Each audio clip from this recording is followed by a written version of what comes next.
Hello, I'm Paul Briley, and you're listening to Off the Comma. On this podcast, we explore all facets of what it means to feel stuck in life. We talk with people just like us who have found themselves sitting on a comma and not knowing where to go next. We'll unpack the experience, where they felt stuck, what they experienced, and what they learned. My goal is to inspire you by seeing yourself in others and finding possibility for yourself. Let's get into this week's conversation. Welcome back, everybody, for this week's episode of Off the Comma. Very excited about this. Very excited about this podcast and just what we're creating and what all of our storytellers are sharing through this podcast. And so this week promises to be another really exciting episode as we get to learn and hear a little bit more about somebody else's experience with sitting on a comma, processing what it's like to sit on the comma, and getting off the comma. And as has become the norm here, this week's guest, Luna Westish, I'm going to let her introduce herself in just a moment, is someone I haven't had the opportunity to meet yet. So we are going to meet, or rather, I'm going to meet her today, and I'm going to learn all about Luna through the telling of her story today, and so are you. So with that, I'm just going to jump right in and quit rambling. Luna, welcome to Off the Comma. Would love to get a little introduction from you. Why don't you start with how would you like to be known? And then anything else you'd like us to know about you?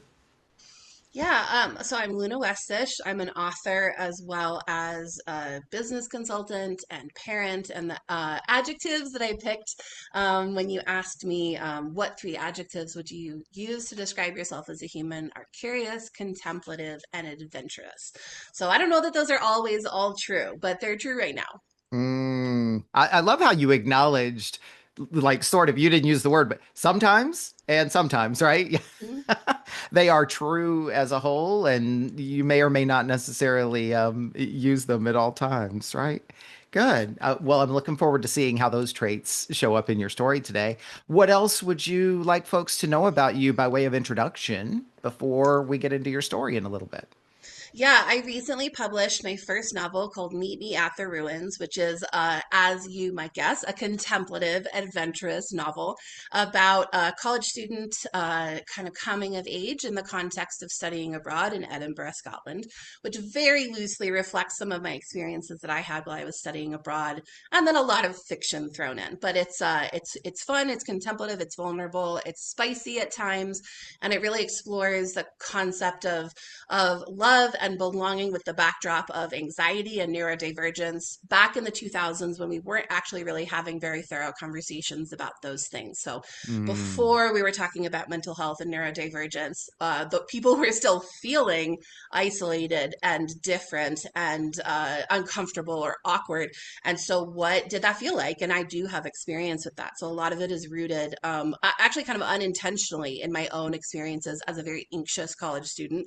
I did not Mm. intend to write a book about that, but it came out like within the first chapter that this character was going to be anxious and was going to sort of reflect that part of my life. So it's a really interesting Mm. process of writing that and how much of my self reflection and self awareness have sort of come into those characters. I'm excited to hear more and also to hear more about, how all of this unfolds for you. I hear from a number of people who have written books or written papers or what have you about different things in their lives, and just we always end up talking at some point or another about how they show up in their character and just this whole continuum of ways that writers and creators bring themselves into it, from literally and directly, biographies and so forth, to like literally the entire character was modeled and built on me, all the way down to no, there's parts of me that I really wanted to explore, and so I wrote them into the character. So sounds pretty exciting about how that shows up for you. Nice. Luna, before we get into your story, one of the things I like to do with every guest is, as you think about the next, say, 40 minutes ahead of us and you telling your story with us today, what would be your intention for yourself in the telling of your story today?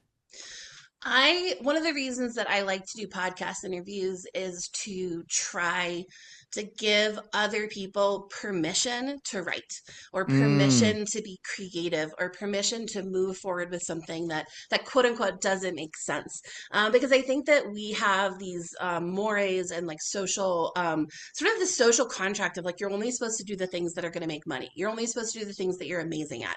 And that's certainly how I was raised. It's not how I'm raising my children. I want my children to feel like they can do whatever they want as long as they enjoy it.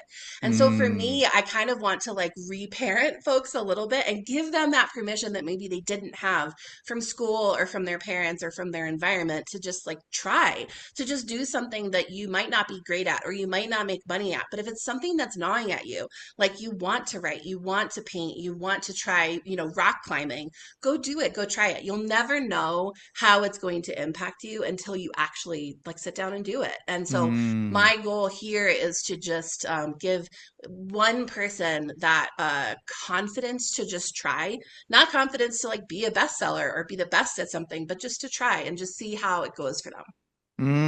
Well, and I'm really looking forward to hearing kind of your model or your example and how you lived this, right? But I have to admit and confess before I share my intention, how much I can relate to this and self-referencing, how much this resonates with me because we all know it's tough out there in this world, especially in the United States or United States centered culture, right? Or United States driven culture. Anyway, Western culture.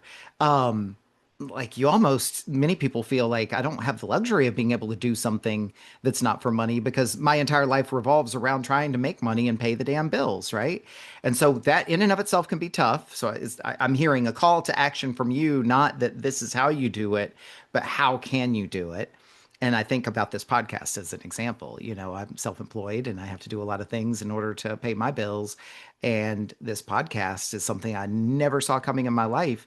And I don't do it for money. I'm not doing the sponsors thing and all that. But I just feel like it's a have to do it, but in a good way, not in a Hmm. bad way. And so Yeah. there you go. This is like my quote unquote book, I guess. Hmm. So yeah, you never know when and how you might be able to do the thing that is calling you, right? My intention is to support your intention today by creating a space for you to tell your story. And that there will be people out there who hear your story and see a little bit of themselves in you and your story. They will feel a little bit more connected, a little less alone, and in the best of cases, feel inspired or empowered to go out and do something that they've been wanting to do, like you're saying. Nice. Awesome. Thank you. Let's jump into the first question then. So let's crack the story open. Luna, where in your life have you found yourself sitting on a comma? Most recently, I found myself sitting on a comma after I had written this novel and kind of didn't know what to do with it. And I feel like a lot of writers get to this point where they've got what they think is like a pretty good first draft of something, but they really struggle with like what's next. And I spent about a year and a half querying, which was an awesome experience and an awful experience, as a lot Mm, of things are when you're trying to get your work out into the world. It was a wonderful learning experience. I have learned so much about querying, and my book, honestly, was probably never going to get, a big agent or a big deal because I had previously published some of it on Kindle Vella, which immediately mm, removes it from consideration for most sort of like serious publication. I did get mm. end up out of this querying process, get a few offers, which I actually turned down. So one of the things that I think people think about when they're thinking about writing a book is that publication by a publishing house or representation by an agent is inherently better than self-publishing. And I would Mm. encourage people to query, absolutely go for that, work on that. But then if you do get offers of either representation or publication, to really look at the content of the contracts because there's a lot of websites out there, including one called Writer Beware, that I used to sort of help me create this list of like what I would need out of a contract to make sure that it was Mm. going to meet my needs and just be really clear because my husband's a lawyer. I've looked at a lot of contracts in my day, and I just wanted to make sure that if I was going to pursue the route of publication, that it was going to be really worthwhile for me. And when I sat down and looked at these contracts that I had been offered, it wasn't. And so it Ah. was a big struggle for me to kind of let go of the idea of being quote unquote published.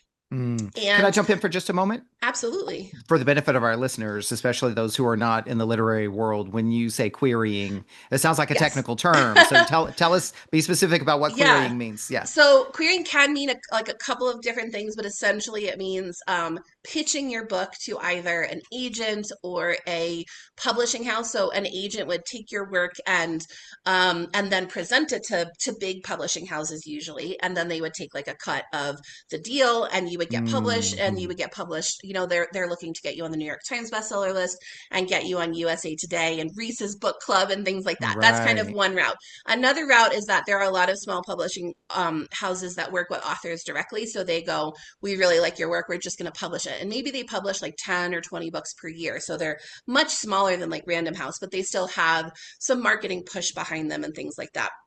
And Hmm. so querying is essentially trying to get your book into the hands of the right person. And you query with like a manuscript too if you were writing a movie. So it's not just Hmm. books, it's also nonfiction or poetry and things like that. And for people who want to Google, it's the word is query, as in search, like when you're looking Hmm. something up, right? Yeah. So, okay. And there's a great website called uh I'm blanking on what it is. It's like Query Shark is one of them. It's like a family of ones, and they have a very inexpensive, I think it's like $40 a year, like professional membership that you can get that allows you to track your queries with like more information and Hmm. save your queries, which saves so much time because one of the things about querying is that you kind of have to decide, do I want an agent or do I want a publishing house? Because your queries will be different for those two things. So a lot of times what Hmm. people might do is they might query 20 or 50 or even 100 agents. And then if that doesn't work out, they might then query those small publishing houses and Query Shark is one of the family, and I'm blanking on the other name. I'll send it to you Well, afterwards, that's but and it's a that's great okay. website. Yeah, and you and I can kind of coordinate offline. So, folks, if there's anything to be had, we'll put it in the show notes. I did interrupt you with that question. You were talking about your experience. So now here you are. You've written the book. You kind of don't know what to do about it or with it, and you're in this process of querying. And I think I interrupted you just on the brink of, and this is where I was sitting on a comma with this. Yeah, so after querying and realizing that, because my book had been previously partially published in this serialized format on Kindle Vella, it was probably never going to get the kind of contract that I wanted. It was like, what do I do now? Do I just publish this to like KDP Unlimited, which is Amazon's sort of you get paid by how many pages people read? Do I Hmm. really try and get this out into the world in like a really meaningful way and like actually publish this in a way where I think it could get into libraries and things like that.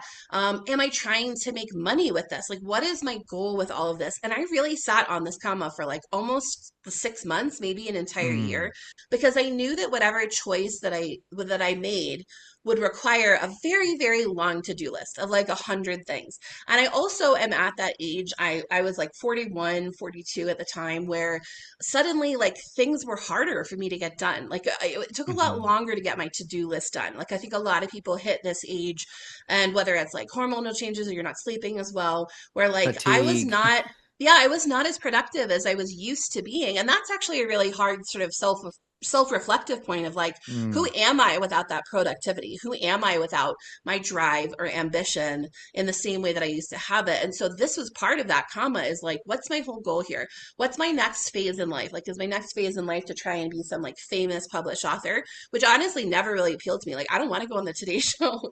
I don't want to have like a 40 bookstore tour. You know what I mean? Like that just doesn't Hmm. really appeal to me. So what was my goal here? Was my goal to make money, which most authors frankly do not. Was my goal for exposure? Was my goal usually they say for like self-published authors, you make no money on your first book, but you can start making money on your fourth. So then it was like, okay, well, is my goal to just get this out here and then write 3 more books? Like, I'm not sure that that's what I want to do either. So I really sat on this for quite a while.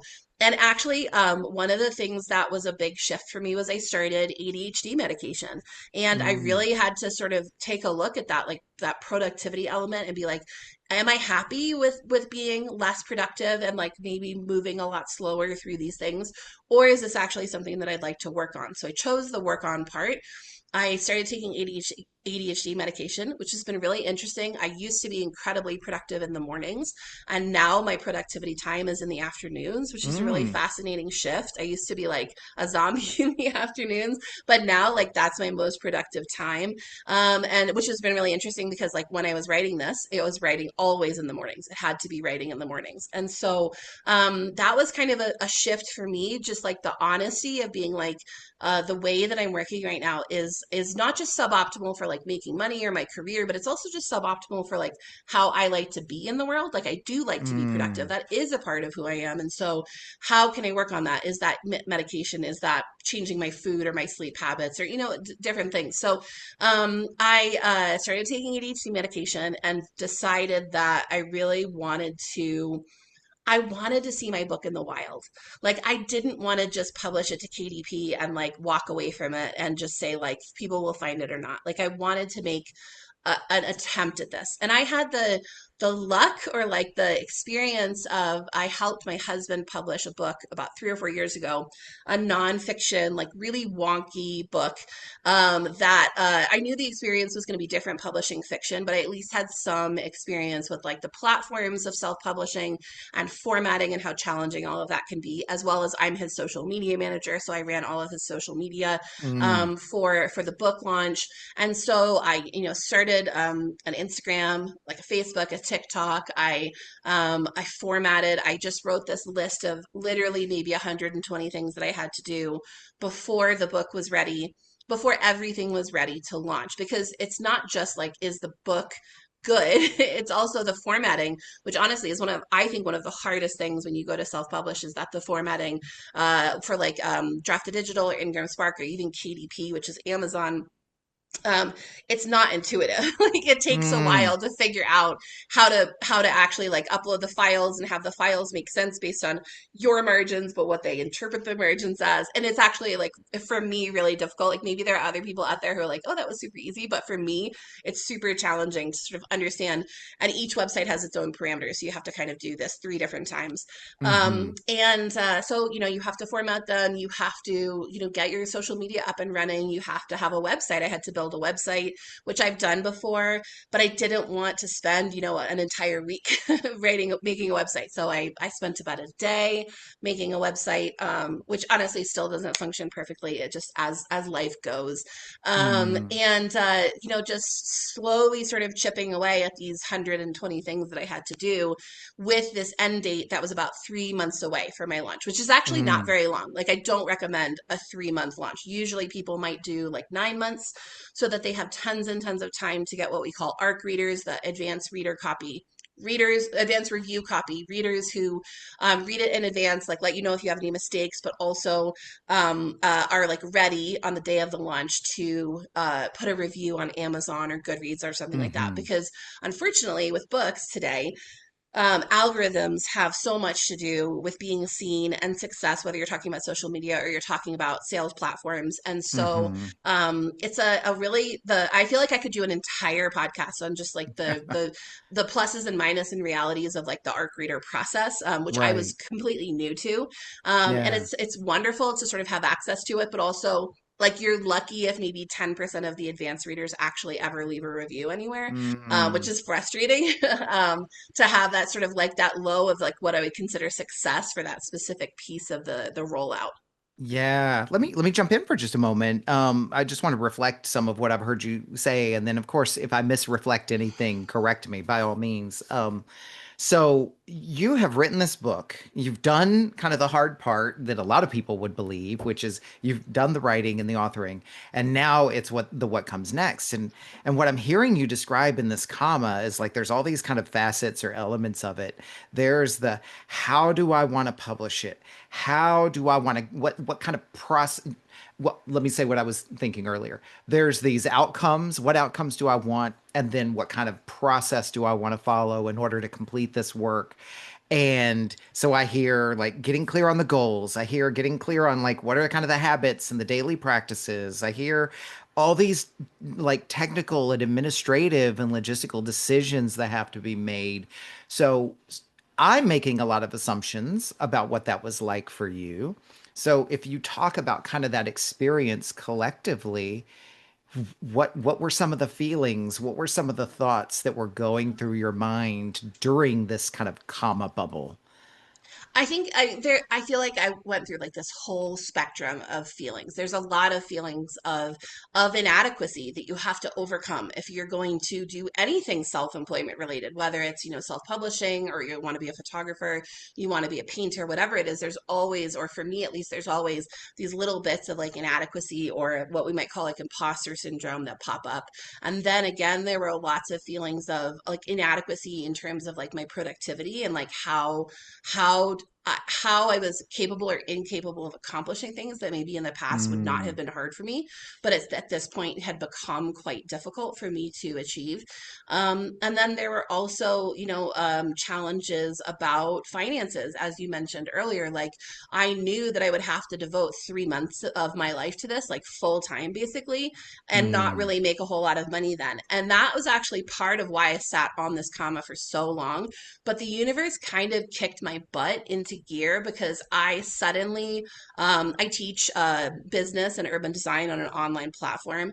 And in like February of last year, February of this year, I suddenly had this huge decrease in enrollments that was like inexplicable. Like nobody could explain it. mm. I had no idea why. And I went from like working, maybe 10 to 20 hours a week to working like 2 hours a week. And I was like, if this is not the universe saying, go publish that book, then I don't know what this is. Like it can't be anything else. Like, and I Right. haven't really had other shifts like that in my life where like suddenly I'm just making a lot less money, or suddenly I have a lot more time on my hands. And so I was like, I have to take advantage of this. And that's an unusual position to be in.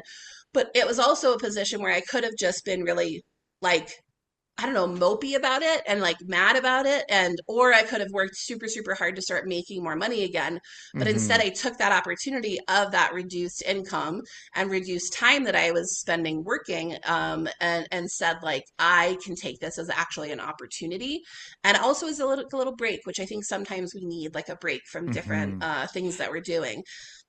Can I jump in for just a Yeah. moment? I really, you saw me react and I applauded and everything. I love that because, again, you and I are speaking from our own experiences here and so forth, and everybody has their own experience, but it is it can be alarming, it can be shocking, it can be terrifying when, especially when it's income generating work drops suddenly. And I know many people are in a position where they don't have any other option but to go and replace that money. So you got to go find some other source of income. And if you're not in a position where you absolutely have to take action right this second on it, then you can do what you've done and I'm doing right now this month of December, where we're recording in December of 2025, is usually one of my slow months from a work and income perspective. But I have ramped up on the podcast recordings, right? Mhm. So I have days that are fully booked with recordings of podcasts and so forth.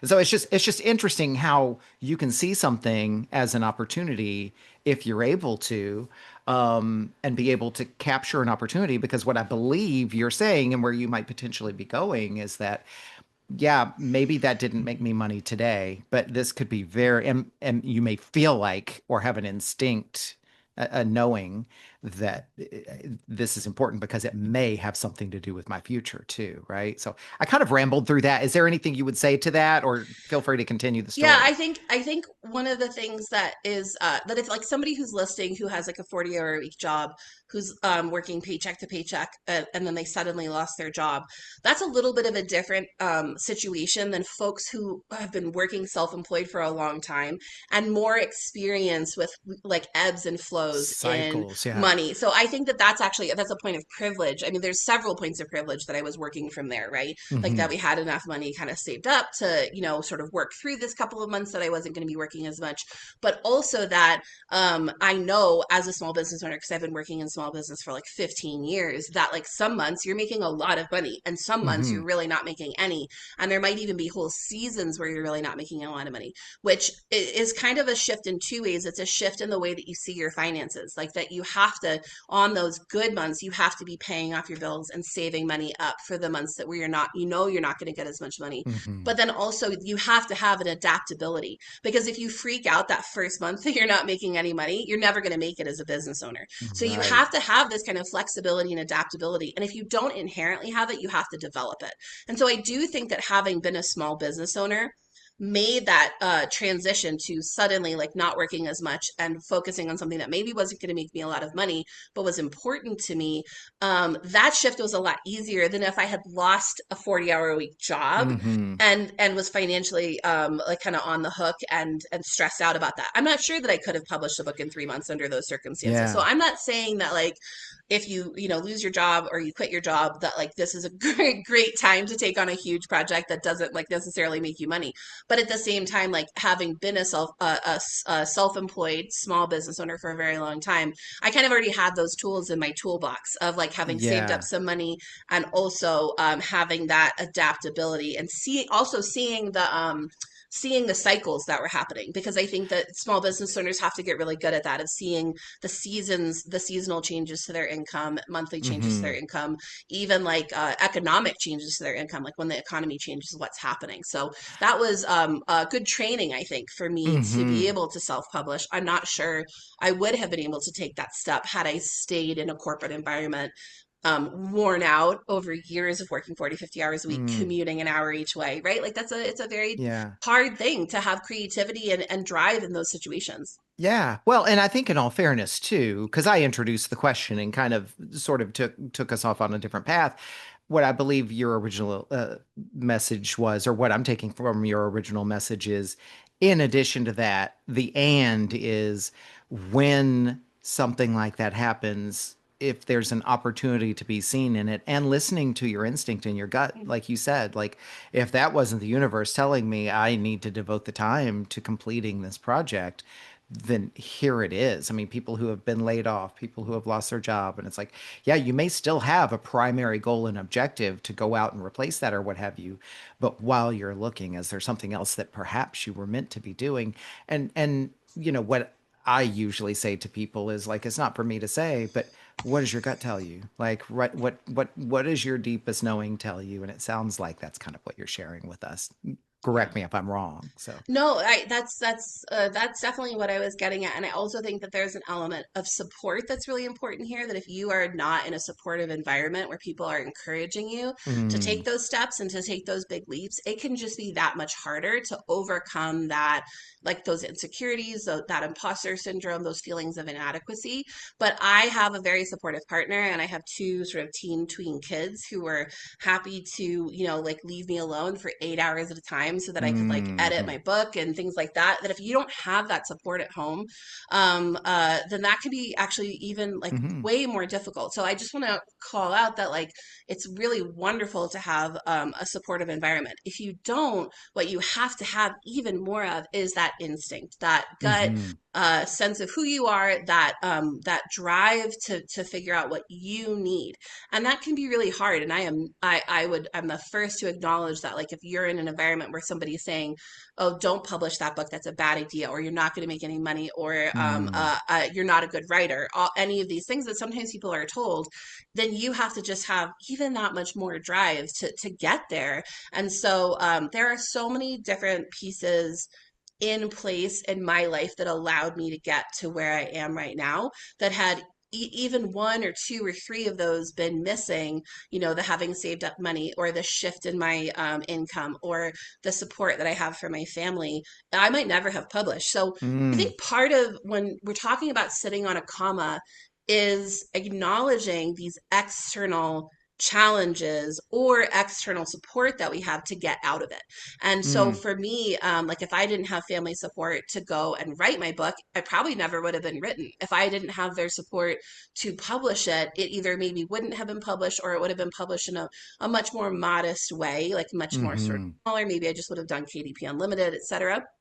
And Glad you so, said that, right? You may not have been the same way. It still could have happened because deep yeah. down inside, if it was part of your drive, you would have made it happen, but it damn sure would have been different. It might have been harder. It might have been a different outcome, right? Yeah. I mean, like Yeah. my husband took our dog for an hour and a half walk today so that I could do this without him Mm, barking in the background, right? Like if you don't have a supportive partner like that, or you don't have a partner and your dog is just super brekky in the background and you don't have somebody to walk them, all of these things make a difference in Hmm. our like our emotional workload and our emotional burden. And so I do want to like, I think one of the things that I'd like people to get out of this is that I'm not saying you need all of those pieces to be successful, but what you need if you don't have those things is just like that much more drive and that much more willingness to try and fail or try and be mediocre and Mm. let yourself just try.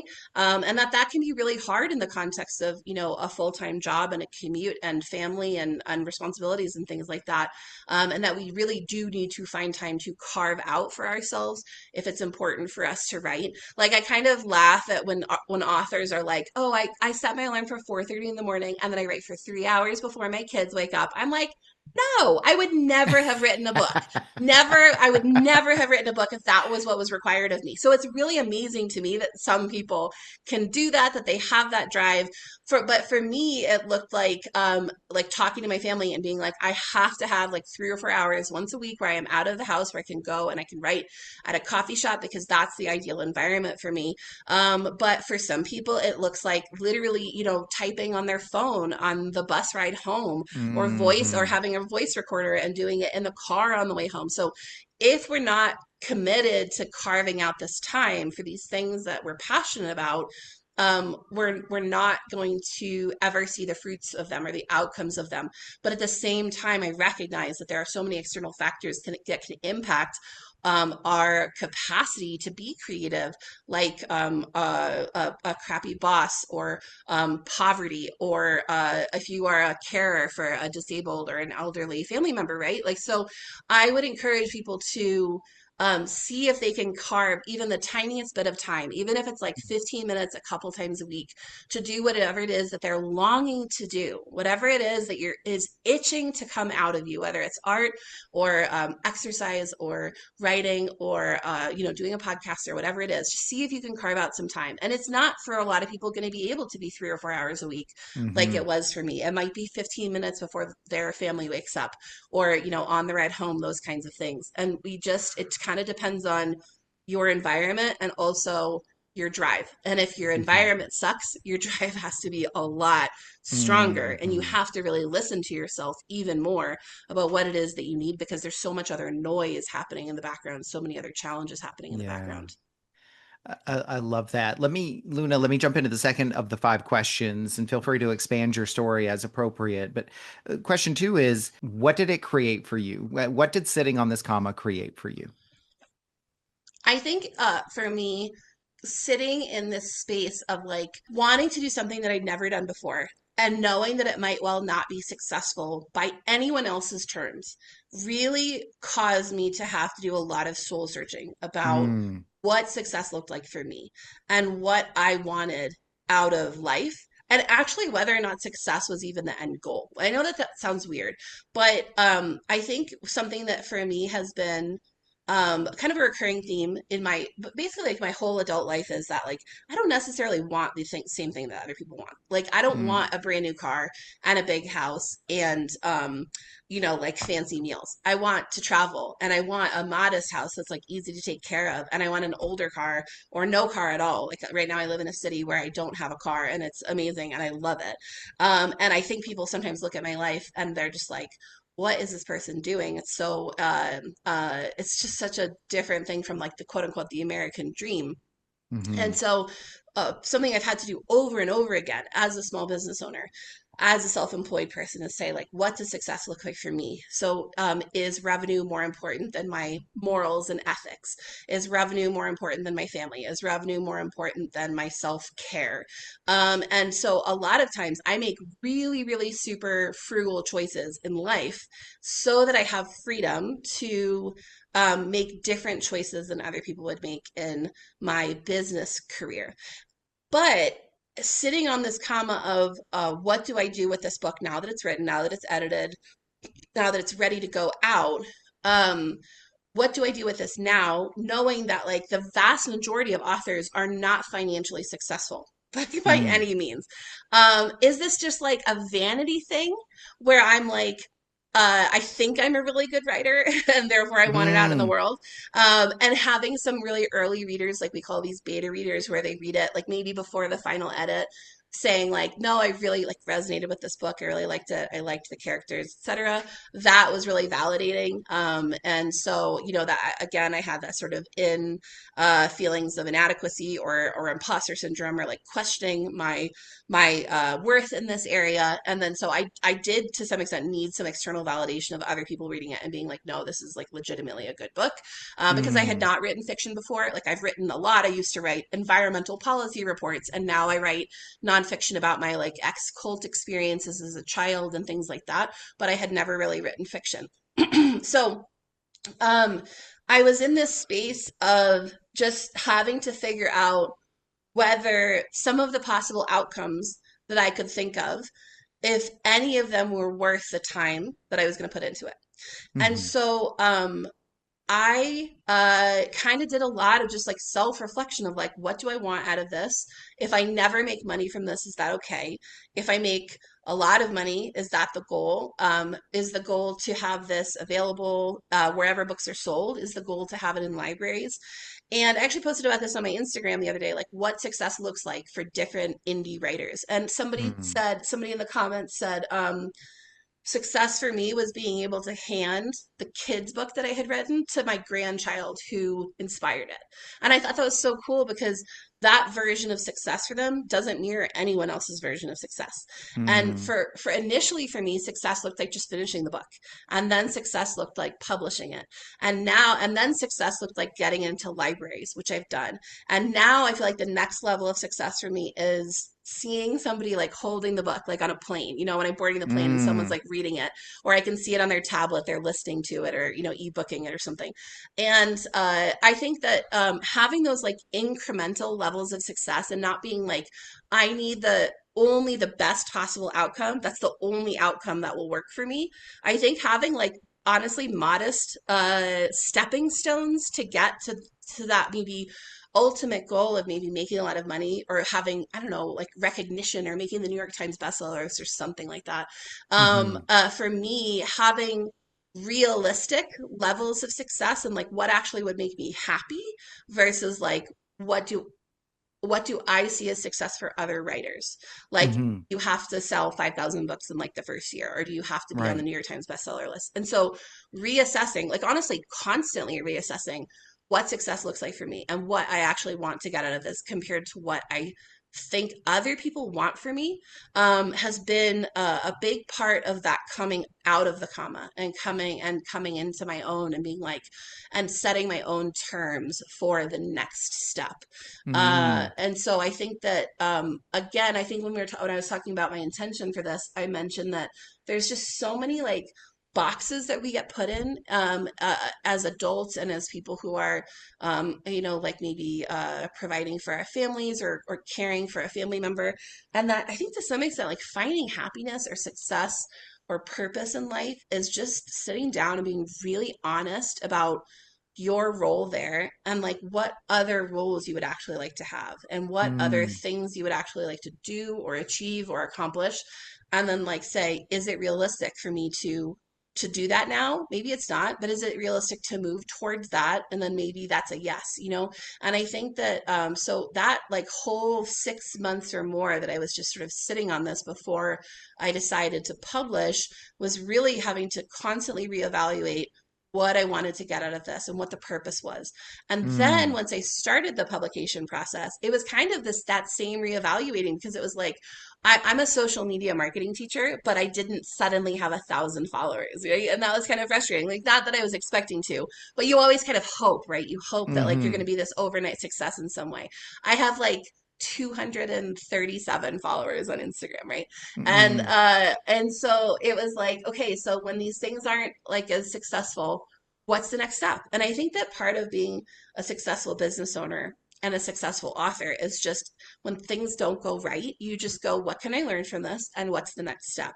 And so a Yeah. few years ago, I had a interview like this, and they said, like, can you tell us about a time in your businesses that you failed and like what you did? And I was like, actually, no, because I don't see anything as failure. If you learn anything from a situation, you didn't fail. You like built your knowledge. You built up your Yeah. toolbox. You strengthened the muscle of failing or not achieving what you wanted to achieving and adapting and being flexible and being curious about that experience that didn't work very well. And I feel like COVID for a lot of people was the first time they've had to ask themselves those questions and Right. work on that flexibility and adaptability. And a lot of people didn't do a great job and they were Hmm. kind of floundering because they hadn't had that experience before Yeah. of having to like reassess and start over and figure out what's next. Yeah. Well, that's a great opportunity for me to cut in because it's a brilliant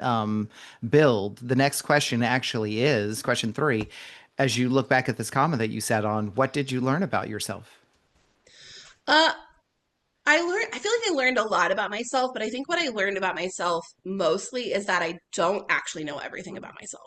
And Mm, I will always be changing. And that actually was really interesting for me as part of the writing process, that as I was writing these characters who I did not intend to like have any of my characteristics, but those characteristics somehow seeped into what I was writing. And then hmm. as I was rereading it and editing it and things like that, I'm seeing these things about myself that I never even like had consciously associated with myself or seen. And it was like this fascinating exercise of like self-learning and self-identification. And I think that that's where fiction is like one of the coolest things. I mean, nonfiction as well, but fiction in particular is seeing a character that has characteristics of yourself and allows you to name something about yourself, maybe your gender or your sexuality, or even that you're disabled or identify, like say, sort of claim, for yourself finally that you have chronic illness or whatever it Hmm. is. And so for me, reading has always been that tool for me of being able to help me metabolize things about myself that I maybe am not consciously thinking about. But for me, writing was like that on steroids. Like it was just sort of revelation after revelation of like, oh, that's why that friendship fizzled out. Or, oh, that's why I couldn't be with that person romantically. Mm, Or, oh, that's why I struggled to, maintain friendships like after I left college, right? Like I'm not one of those people who are like all my best friends are from elementary school. And that's because mm, in part we moved around a lot when I was a kid. So like I wasn't at the same elementary school for, the whole time. But also and I kind of thought for a long time, well, that's why I struggled with friendships. But then in writing this book, editing this book, reading it, and then also hearing about people's responses to it, I'm like, oh, I think actually that like my neurodivergence has a lot to do with some of the reasons that I struggle to maintain friendships over a very long mm, time. Like I'm much better in person, for example. I don't like hmm. talking on the phone. So a lot of my friends that live really far away, we're still very good friends, but I see them like once a year, every couple of years. I have a friend who lives in Australia. I haven't seen him in like 4 years, but I still consider him to be one of my best friends. But Hmm. it was really interesting to see almost like outside of myself, kind of looking in on myself and some not that this character was me, but that they held some of these characteristics that I had or some of the anxieties that I had. And I think that reading is this like can be a mirror. And I think that writing or art can be like an I don't know, an even bigger mirror, a better mirror. I'm Hmm. not sure what the analogy would be of just being of reflecting us back to ourselves so that we can consciously think about things that are coming up in our writing subconsciously or coming up in our art subconsciously. But that writing in any format or writing poetry or journaling, for example, are ways of reflecting us back to ourselves some things that are subconscious. And so Mm, I think that that whole process for me was a little bit of learning like, oh, even though I feel like I'm a fairly self-aware person and I've done a ton of work of like unlearning things from my childhood that were really problematic or really awful, honestly, and unlearning things about myself that came out of really crappy childhood experiences. I still am very unaware of a lot of like the subterranean things that are going on in my brain and maybe even in my body. And so it kind of was eye-opening for me to learn that I don't know myself as well as I think I do, and that no matter how Mm, much work I've done so far on in therapy and in trying to figure out who I am and like what I want out of life, that there's so much more to explore, and that just gives me like an extra drive to like read more, to travel more, to do more therapy, because I think all of those things can allow us to see ourselves in a new light or see past hmm behavior in a new light. And so I think part of that process was this unearthing of who I am, and also maybe who I was in college and how that hmm relates to who I am today. And then also a big part of it was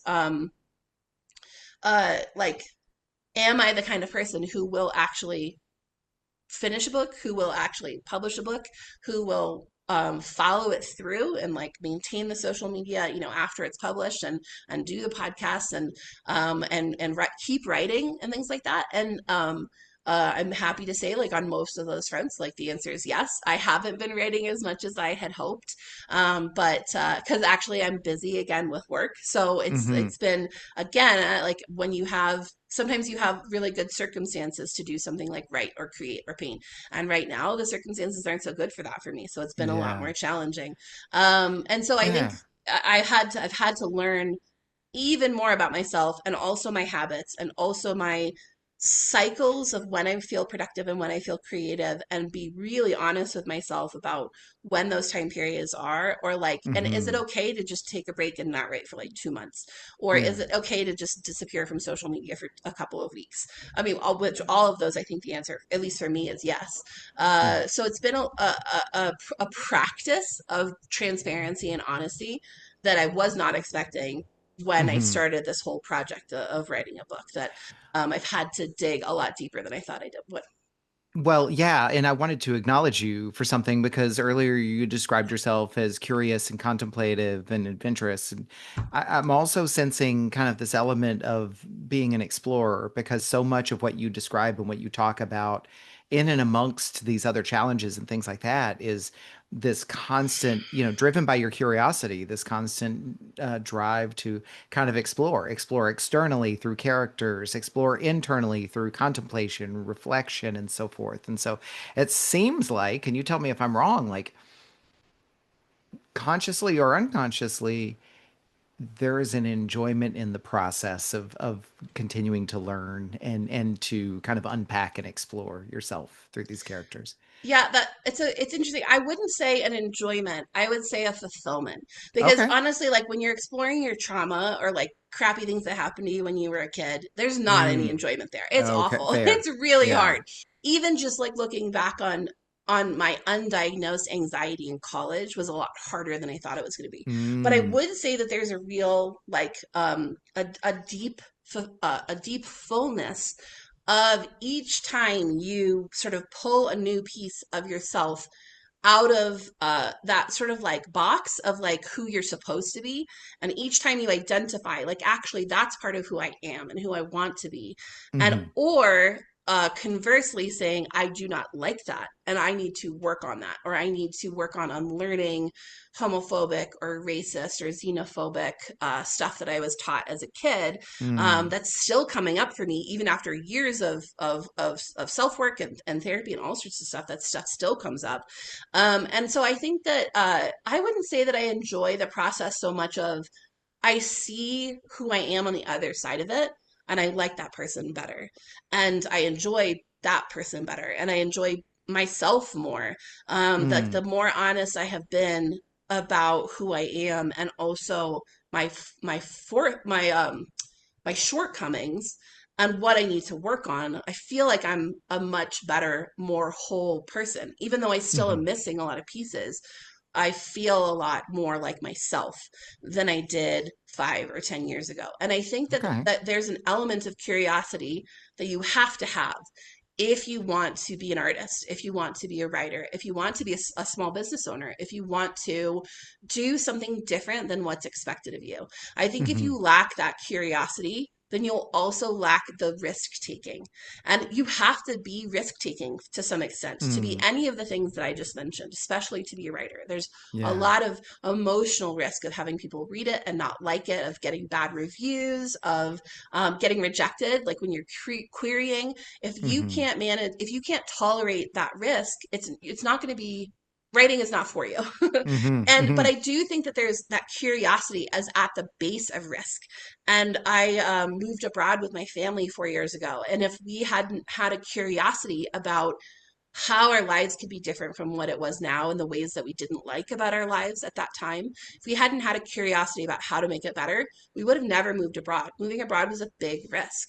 And Hmm. I think that like those big risks that I've taken in life, I went to grad school in the UK. My husband and I moved across the country to see if it would help like our health, and then moved abroad, and we are raising kids abroad. I think that those huge risks, other people see them as like brave. And I don't think that there's a braveness there. I think that there's a curiosity about what we need in life and what will make us most happy and most whole and most taken care of. And then there's a tolerance for risk because of that curiosity.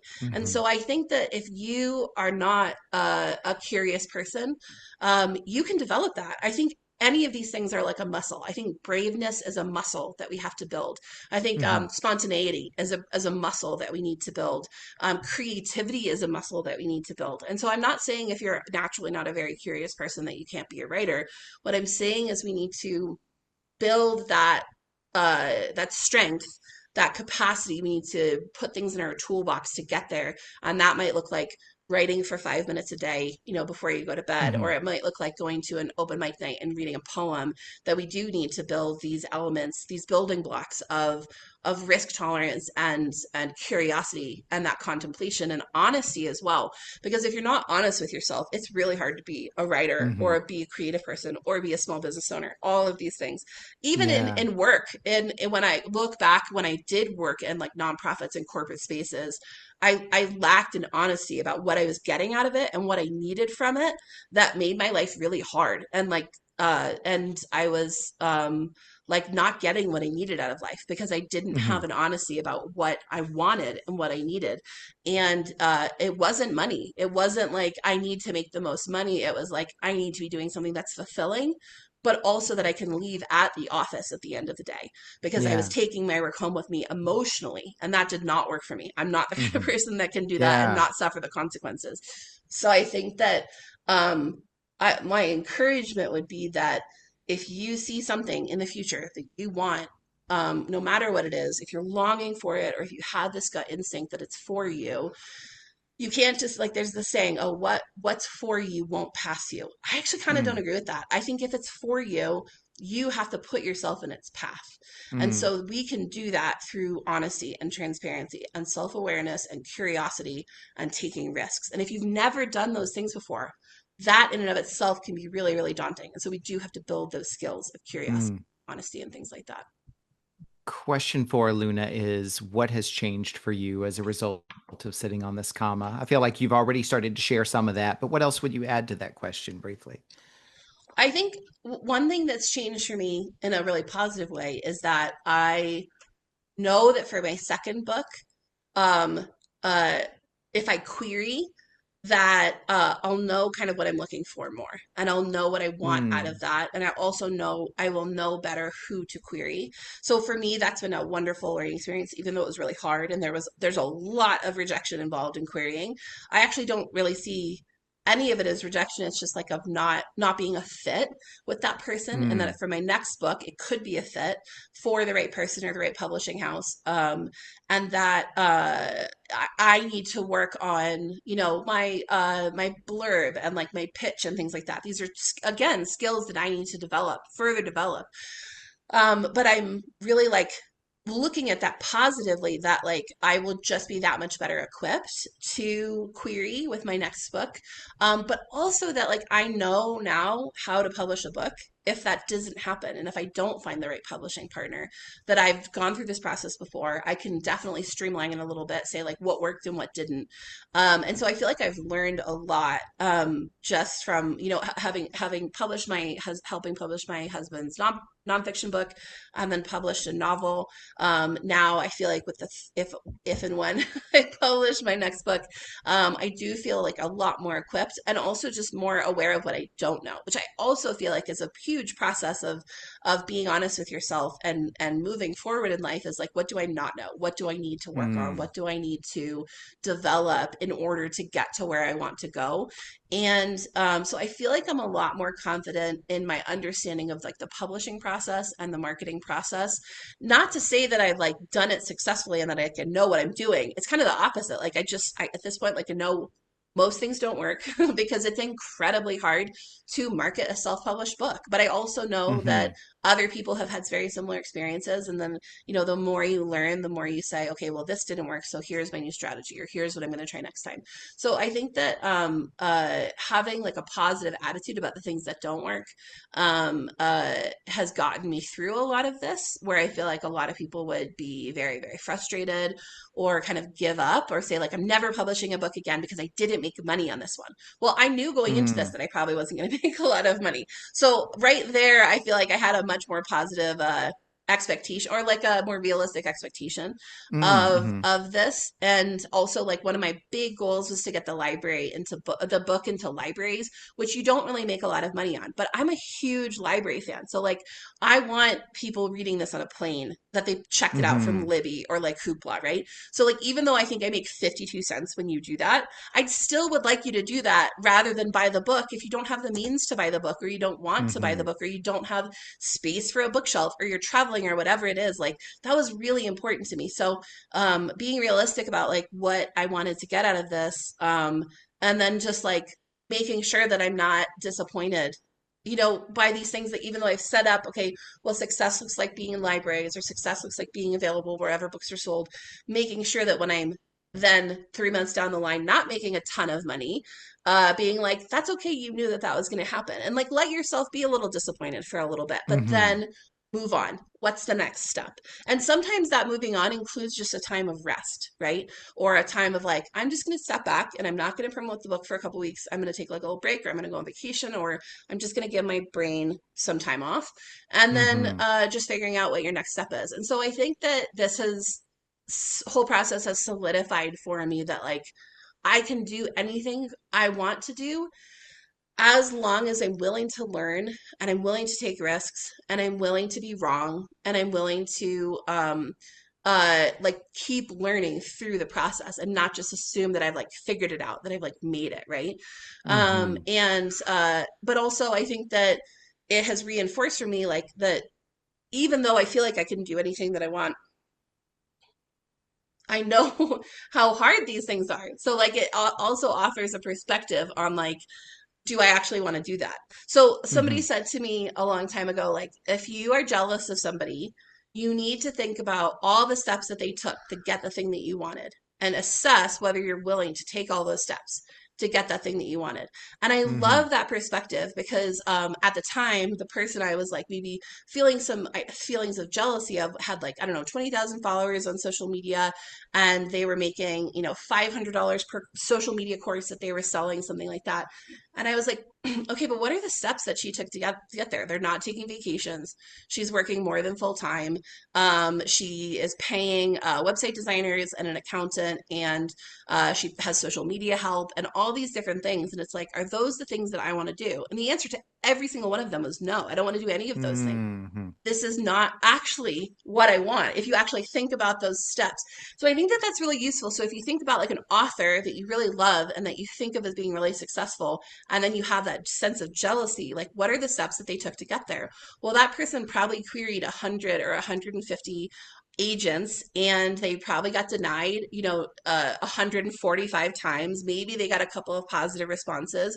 Maybe this is even their third book that they've queried.